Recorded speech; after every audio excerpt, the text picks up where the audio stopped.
Hello and welcome to my YouTube channel. My name is Melissa. I am the owner and artist here at the Top Drawer RVA located in Richmond, Virginia.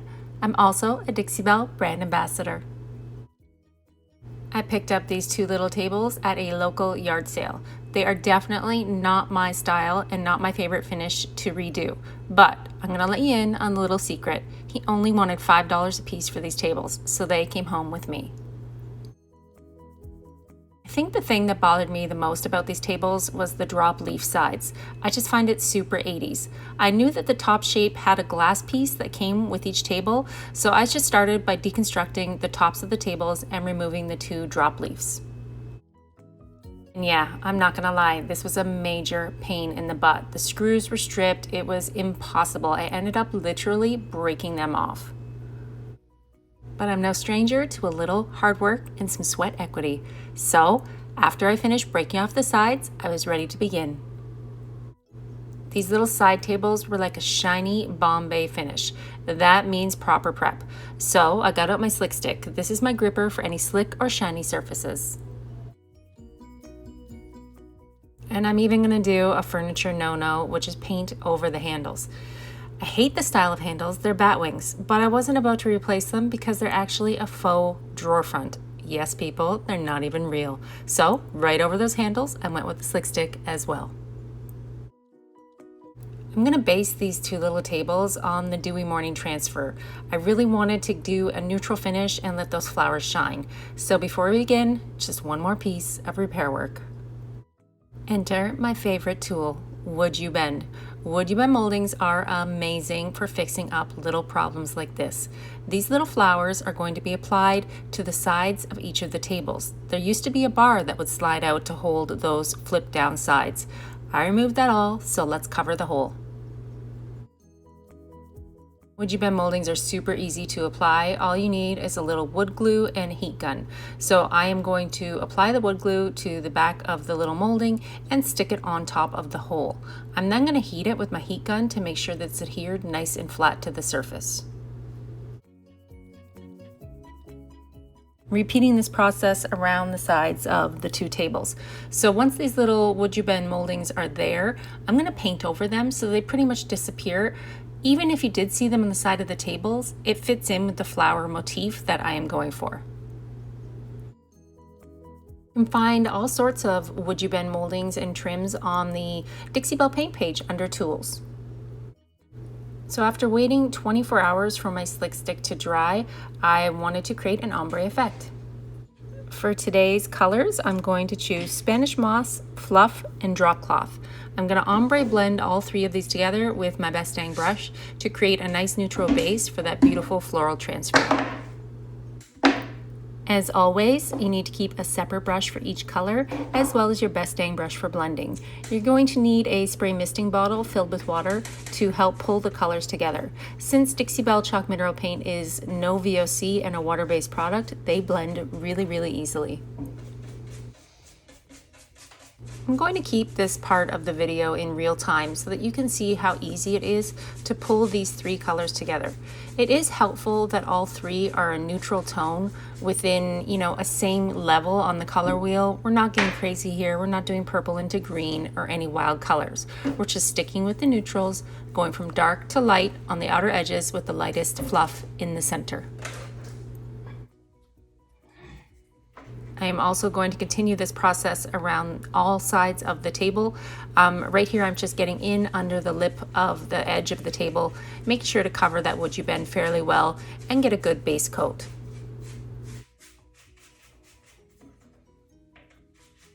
So what is ombre blending and why do you see me do it so often? Ombre blending is really just a mix of a couple of colors and pulling them together to make them really be cohesive and matching. You can use separate brushes for each color and ombre blend them together. You could use your Best Dang brush. Heck, you could come even in and do it with a sponge if you wanted to. The ways that you can ombre blend are endless, but using my Best Dang brush in a small circular motion, I find is the simplest and easiest way for me to achieve that look.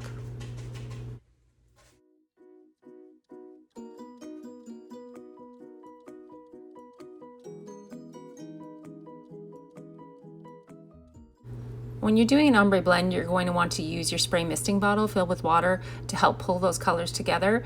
It's up to you whether you spray your table, the piece you're working on, or you spray your brush. I mean, really, it's personal preference. You'll find me doing both. Kind of on a flat surface like this, I don't mind spraying the top, but if I was working on the sides of a piece, it might run down and ruin my blend. So I'm gonna lay down this initial color pattern to begin with. Once I get the color down where I want it to live, I'm going to use the best dang brush to pull it together.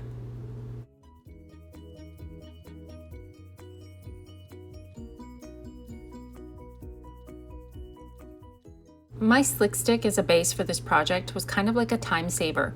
Normally if I do an ombre blend, I like to do a complete base coat in one color to begin with as kind of like a strong base, or I'll end up doing 2 coats of the ombre blend in paint. So using this white base from the slick stick helped me pull it together in just one kind of brush over with my best dang brush.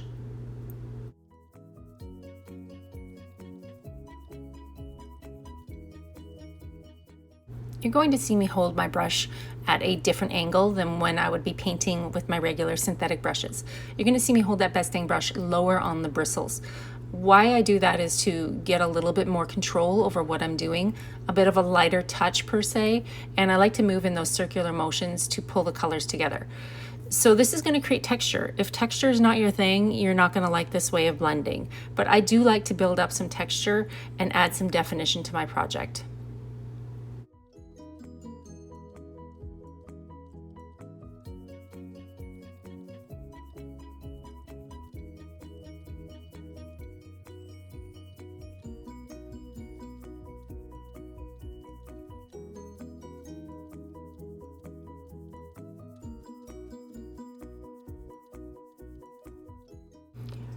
Remember that this chalk mineral paint does dry in a lighter shade a little bit than when it's damp and wet. So when you're going in and darkening your corners, keep that in mind. If they're dark there when they're wet, they're going to dry up a little bit lighter.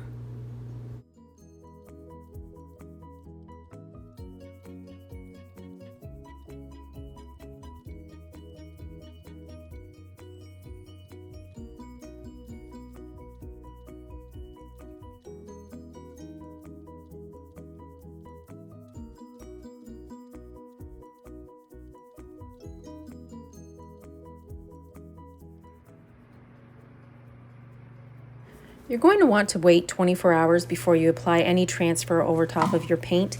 It needs to be dry and not really cool to the touch. If it still feels cool, it's probably still damp and your transfer is not going to stick. Inside each transfer tube, you're going to find a small silica pack, your burnishing tool, which is made from wood, and your 4 to 6 sheets of transfers. Inside this tube, there are 4 sheets of images. What I'm going to do first is actually open up all of my transfer sheets and cut out the images I want to use to plan the placement. By planning my placement and laying them down kind of in the way that I want them to be on the top, I'll know what is left over for putting it on the front and the sides of the piece. To apply a Dixie Belle Bells and Whistles transfer, you need to remove that white backing, which is your protective sheet that holds the image.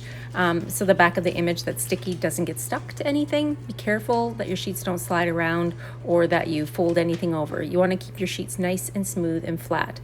Peel off that backing sheet, put down your image and burnish it with a small stick that's enclosed inside the tube.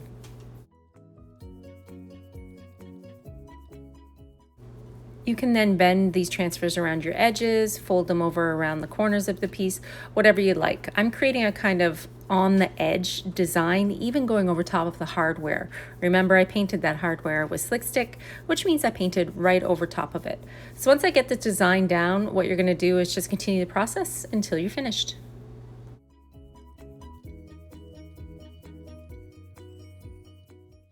You can see here while I'm working on the edge that I'm dragging that transfer down and over top of the corners. I really want a more organic, loose feel to this design. And you can see how beautiful those colors pop on the nice neutral base.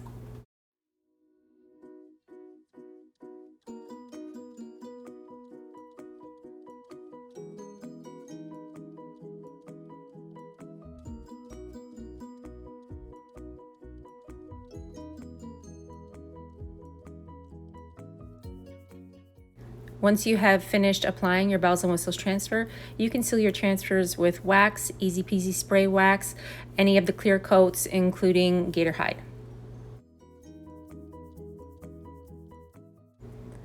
For this project, I wanted a little bit more of a busy look on the top of these tables, so I got out the brand new Songbird Stencil. This is a thicker Mylar stencil, and I really like to kind of fade out the edges on this design to combine it with the transfer.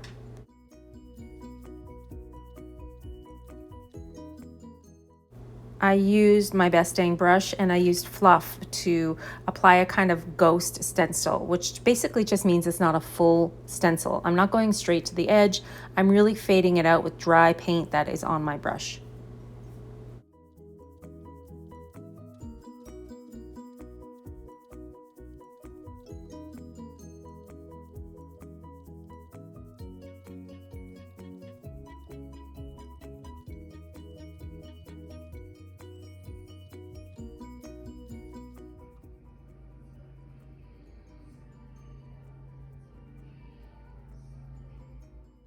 I sealed both tables entirely with my Best Dang wax in clear. Using my French tip brush and my Best Dang wax in brown, I applied it fairly heavily to the corners and the edges of the piece. I then used a rag sprayed with water to wipe back the remaining wax and give it a more distressed, dirty look.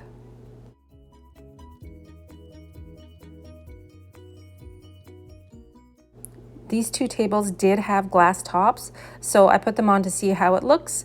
I decided for photos I would photograph them with no glass top. I think it looks a little bit cleaner. So that, my friends, is it from trash to treasure. Little $5 80s flip top tables to kind of like cottagecore country style end tables. I really like the way they look. I added a touch of gold gilding wax in the corners, of course, and I was finished.